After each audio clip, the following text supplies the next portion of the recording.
Right, welcome back mga kabayan. Dito po sa ating munting YouTube channel, ang Nerds TV 51. Good afternoon po sa inyong lahat, Luzon, Visayas at Mindanao. At kumusta na po ang buhay po natin sa mga kabayan nating OFW? Saan man kayong panig na mundo na ron, sana po ay lagi po kayong nasa mabuting kalagayan.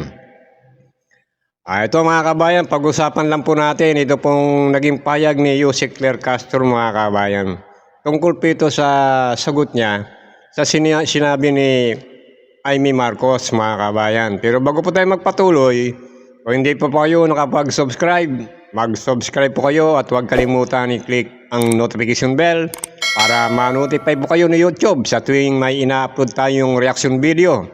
Dito lang po sa Nerds TV 51. Pero bagong lahat, ngayon po pala ay araw po ng Lunes. Atres po ba ngayon? Atres?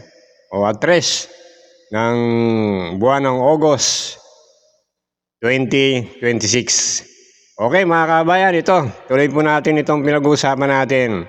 Ito, sinagot nga po ni Yusek Claire Castro. Ito pong naging pahayag ni Amy Marcos mga kabayan na ang sabi ni Amy Marcos, kapag daw ang kinakasuhan ay ang kanyang mga kalyado o kaya itong mga nasa minority block, ay napakabilis daw po ang proseso. Yan ang kanya naging pahayag. Totoo kaya yung sinasabi ni Amy Marcos niya mga kabayan? O baka naman fake news na naman? Mas maganda, panoorin po natin ang naging pahayag ni Yusek Claire Castro mga kabayan. Ito, pakinggan natin si Yusek Claire Castro.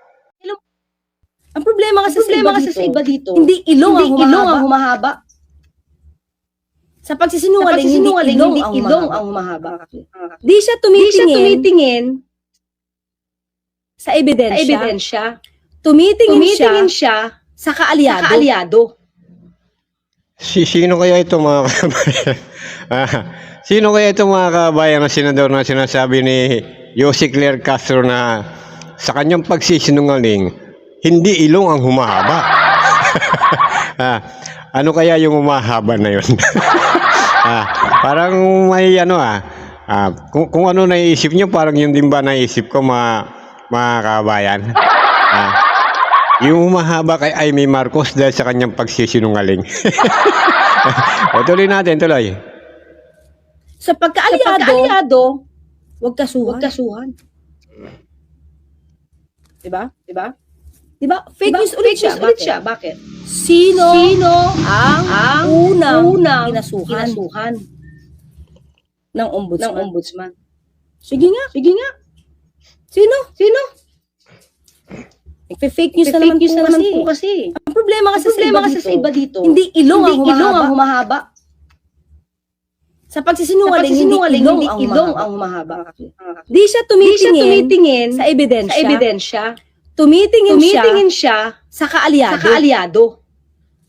Sa pagkaalyado, wag ka. Ito po mga kabayan, ang binabanggit po kasi dito ni Yusek Claire Castro.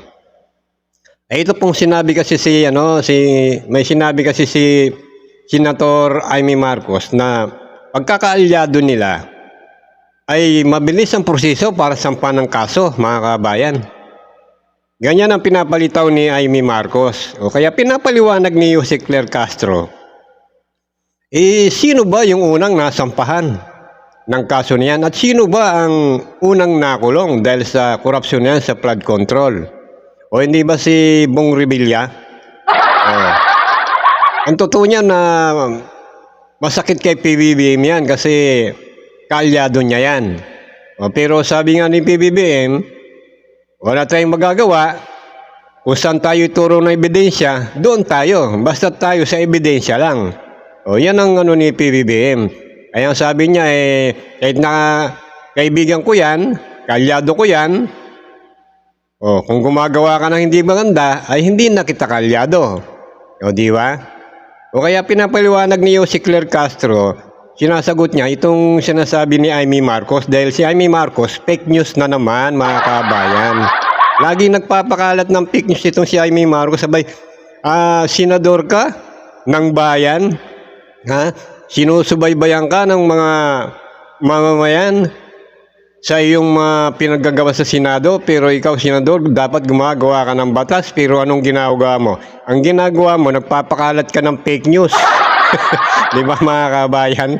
Ano? O, fake news to eh. O, tuloy natin. Kasuhan. Diba? Diba? Fake news ulit siya. Bakit? Sino ang unang kinasuhan ng ombudsman? Sige nga. Sino? Nagpe-fake news na naman po kasi. Sino unang kinasuhan? Hindi po ba si Senator Bong Revilla? Ayoko na nga sana banggitin yung pangalan kasi ito sa pamilya ni Senator Bong Revilla. Kailan wala tayong magawa? Kasi ang daming sinungaling. O, isa na si Jaime. Ang problema kasi sa iba dito, hindi ilong ang humahaba. Sa pagsisinungaling, hindi ilong ang humahaba. Inulit pa talaga. Napanood nyo mga kabayan. Oh, dahil sa pagsisinungaling nitong si Amy Marcos mga kabayan, abay hindi daw ilong ang humahaba kay Amy Marcos. Ano kaya yung humahaba na yon? Kay Amy Marcos sa tuwing ito ay nagsisinungaling. Parang may naiisip ako Parang alam ko na kung ano yung humahaba sa kanya. Baba humahabang baba, di ba? Mga kabayan. O kaya, ayan narinig mo, Amy Marcos. Huwag ka kasi magpapakalat ng fake news. Kasi senador ka eh. Maraming nakakapanood sa'yo. Baka maniwala yung mga tao sa'yo. Baka sabihin mo, totoo. O, di ba? O, pangit yan. Kasi, bahala ka. Ikaw rin ang mapapasama dyan. Kasi alam nyo mga kabayan, kapag itong si Amy Marcos, patuloy sa pagsisinungaling, abay patuloy din hahaba ang baba nito. Mga kabayan. O, kapag humaba yung baba mo, abay pwede ng pang-asarol yan. Gagamitin ng bagay, pakikinabangan ng mga magsasaka yan. Pwede nilang gamitin asarol yan. O, bayag ka ba gawin kang asarol? O, di ba? O, so sunod huwag ka na magsisinungaling kasi baka humaba yung baba mo. O mga kabayan, hanggang dito po muli. Ito po ang Nards TV 51.